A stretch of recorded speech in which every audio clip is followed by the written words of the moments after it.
Good morning, good afternoon, and good evening, wherever you are in the world. Welcome back to another audio story from Folk and Fable. This one is rather odd, but also most interesting. In all honesty, I didn't know a great deal about this folklore character from the Victorian times until I started researching various accounts on him. So just for transparency and to make sure I don't upset any experts on the matter, I've taken most of this from Wikipedia.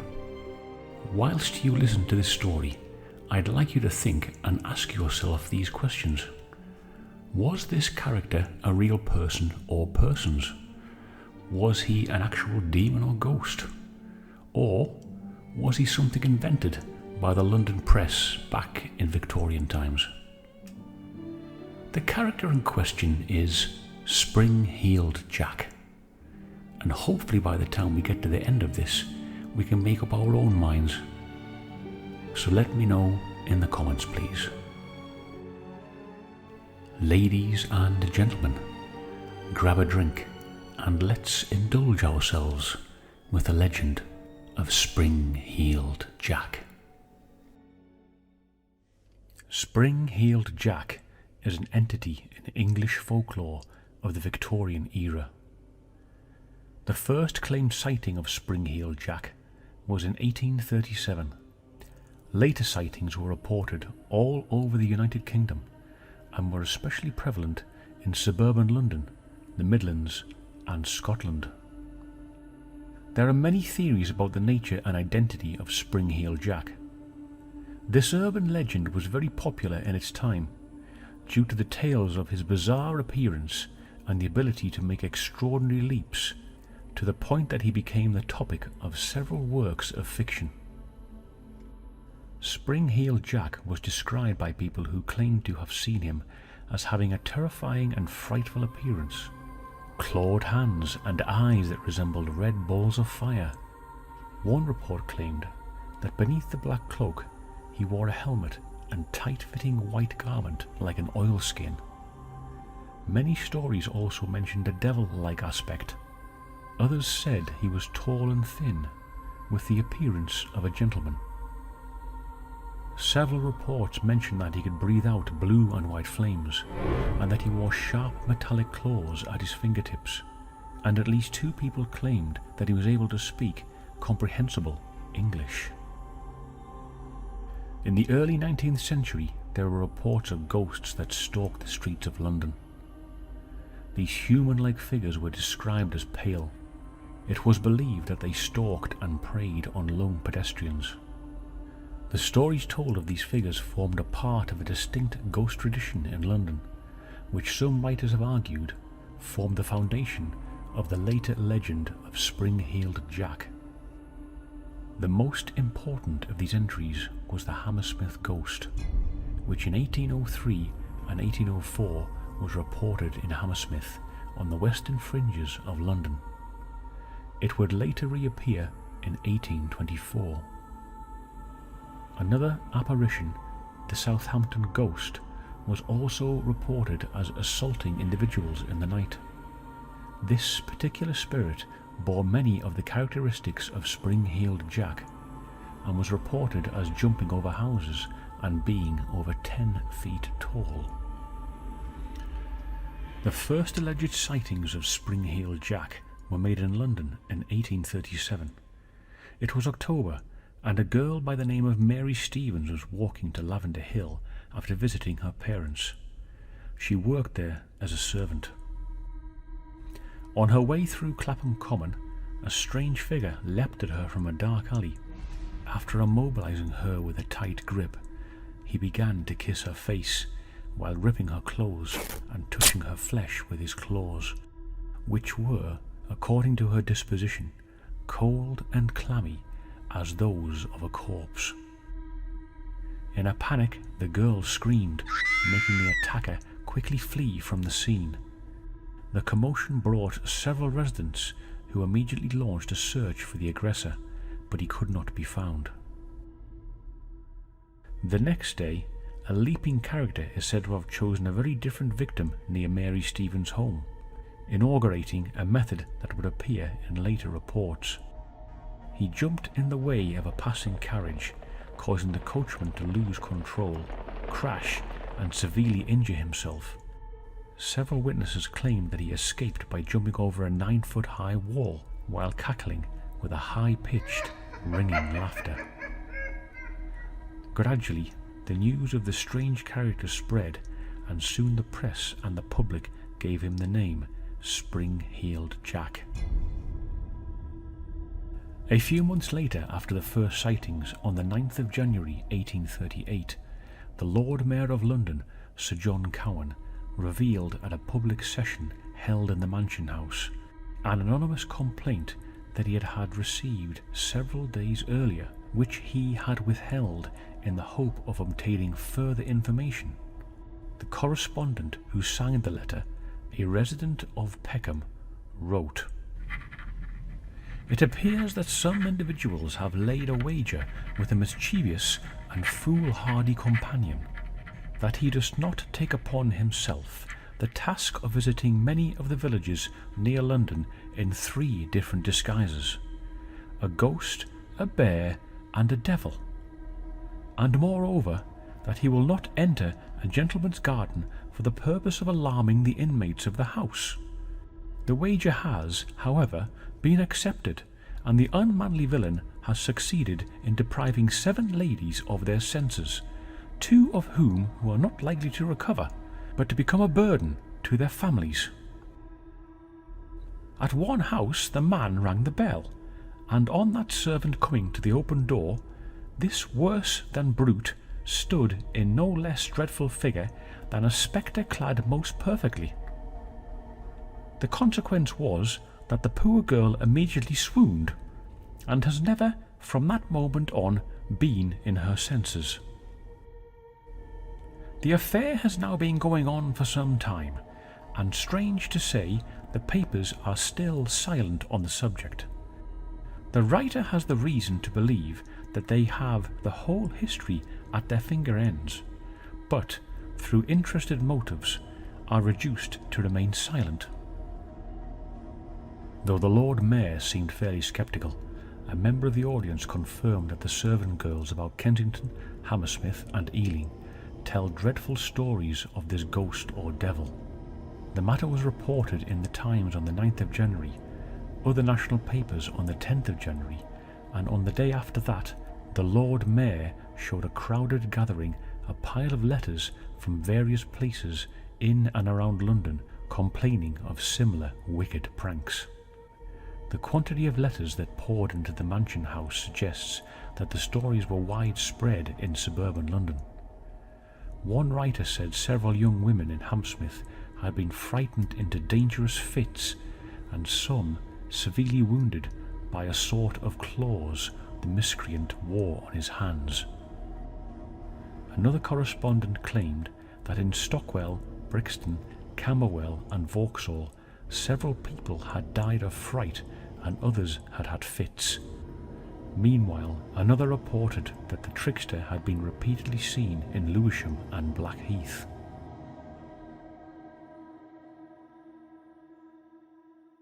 The Lord Mayor himself was in 2 minds about the affair.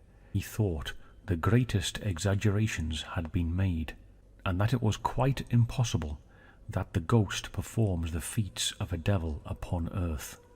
But on the other hand, someone he trusted had told him of the servant girl at Forest Hill who had been scared into fits by a figure in a bearskin. He was confident that the person or persons involved in this pantomime display would be caught and punished. The police were instructed to search for the individual responsible, and rewards were offered. A peculiar report from the Brighton Gazette, which appeared in the 14th of April 1938 edition of the Times, related to how a gardener in Rose Hill, Sussex, had been terrified by a creature of unknown nature. The Times wrote that Spring-heeled Jack has, it seems, found his way to the Sussex coast, even though the report bore little resemblance to the accounts of Jack. The incident occurred on the 13th of April when it appeared to a gardener in the shape of a bear or some other four-footed animal. Having attracted the gardener's attention by a growl, it then climbed the garden wall and then ran along it on all fours before jumping down and chasing the gardener for some time. After terrifying the gardener, the apparition scaled the wall and made its exit. Perhaps the best known of the alleged incidents involving Spring-heeled Jack were the attacks on two teenage girls, Lucy Scales and Jane Alsop. The Alsop report was widely covered by the newspapers, including a piece in the Times, while fewer reports appeared in relation to the attacks on Scales. The press coverage on these two attacks helped raise the profile of Spring-heeled Jack. Jane Alsop reported on the night of 19th of February 1838. She answered the door to her father's house to a man claiming to be a police officer who told her to bring a light. "We have caught Spring-heeled Jack here in the lane." She brought the person a candle and noticed that he wore a large cloak. The moment she had handed him the candle, he threw off the cloak and presented a most hideous and frightful appearance, vomiting blue and white flame from his mouth, while his eyes resembled red balls of fire. Miss Alsop reported that he wore a large helmet, and that his clothing, which appeared to be very tight-fitting, resembled white oilskin. Without saying a word, he caught hold of her and began tearing her gown with his claws, which she was certain were of some metallic substance. She screamed for help and managed to get away from him and ran towards the house. He caught her on the steps and tore her neck and arms with his claws. She was rescued by one of her sisters, after which the assailant fled. On the 28th of February 1838, 9 days after the attack on Miss Alsop, 18-year-old Lucy Scales and her sister were returning home after visiting their brother, a butcher who lived in a respectable part of Limehouse.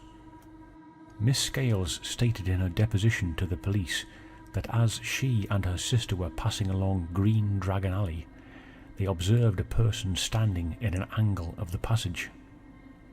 She was walking in front of her sister at the time, and just as she came up to the person, who was wearing a large cloak, he spurted a quantity of blue flame in her face, which deprived her of her sight and so alarmed her that she instantly dropped to the ground and was seized with violent fits which continued for several hours. Her brother added that on the evening in question he had heard the loud screams of one of his sisters moments after they had left his house, and on running up Green Dragon Alley he found his sister Lucy on the ground in a fit, with her sister attempting to hold and support her. She was taken home, and he then learned from his other sister what had happened. She described Lucy's assailant as being of tall, thin and gentlemanly appearance, covered in a large cloak and carrying a small lamp or bullseye lantern similar to those used by the police. The individual did not speak, nor did he try to lay hands on them, but instead walked quickly away. Every effort was made by the police to discover the author of these and similar outrages, and several persons were questioned but were set free. In the beginning of the 1870s, Spring-heeled Jack was reported again in several places distant from each other. In November 1872, the News of the World reported that Peckham was in a state of commotion owing to what is known as the Peckham ghost. A mysterious figure, quite alarming in appearance. The editorial pointed out that it was none other than Spring-heeled Jack, who had terrified a past generation. Similar stories were published in the Illustrated Police News. In April and May 1873, it reported there were numerous sightings in Sheffield of the Park Ghost, which locals came to identify as Spring-heeled Jack. This news was followed by more reported sightings, until in August 1877, one of the most notable reports about Spring-heeled Jack came from a group of soldiers in Aldershot Garrison. This story went as follows. A sentry on duty in the north camp appeared into the darkness. His attention attracted a peculiar figure advancing towards him. The soldier issued a challenge, which went unheeded, and the figure came up beside him and delivered several slaps to the face. Some sources claim that the soldier may have fired blanks at him, others that he missed or fired warning shots. The strange figure then disappeared into the surrounding darkness with astonishing bounds. Lord Ernest Hamilton's 1922 memoir, 40 Years On, mentions the Aldershot appearances of Springheeledjack. However, he says that they occurred in the winter of 1879 after his regiment, the 60th Rifles, had moved to Aldershot, and that similar appearances had occurred when the regiment was barracked at Colchester in the winter of 1878. He adds that the panic became so great in Aldershot that sentries were issued ammunition in order to shoot the night terror on sight, following which the appearances ceased. Hamilton thought that the appearances were actually pranks, carried out by one of his fellow officers, a Lieutenant Alfrey. However, there is no record of Alfrey ever being court-martialed for the offence.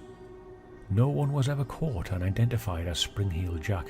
Combined with the extraordinary abilities attributed to him and the very long period during which he was reportedly at large, this had led to numerous and varied theories of his nature and identity. While several researchers seek a normal explanation for the events, other authors explore the more fantastic details of the story to propose different kinds of paranormal speculation. Skeptical investigators have dismissed the stories of Springheeledjack as mass hysteria, which developed around various stories of the boogeyman or devil which have been around for centuries, or from exaggerated urban myths about a man who clambered over rooftops claiming that the devil was chasing him. A variety of wildly speculative paranormal explanations have been proposed to explain the origin of Springheeledjack, including that he was an extraterrestrial entity of a non-human appearance and features, and a superhuman agility deriving from life on a high-gravity world with his jumping ability and strange behaviour, and that he was a demon accidentally or purposely summoned into the world by practitioners of the occult, or who made himself manifest simply to create spiritual turmoil.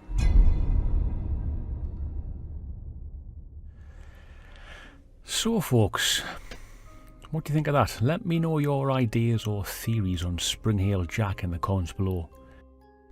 There is a lot of theories surrounding Springheeledjack and his true origins, which will remain shrouded in mystery. Many books have been written about him as well, but I just thought I'd try to keep the basics on this story. But I'll give you my final thoughts on this. One of the few possible sources of inspiration for the legend of Springheeledjack may actually come from the so-called Devil's Footprints story. The Devil's Footprints appeared in southern England around about 1855.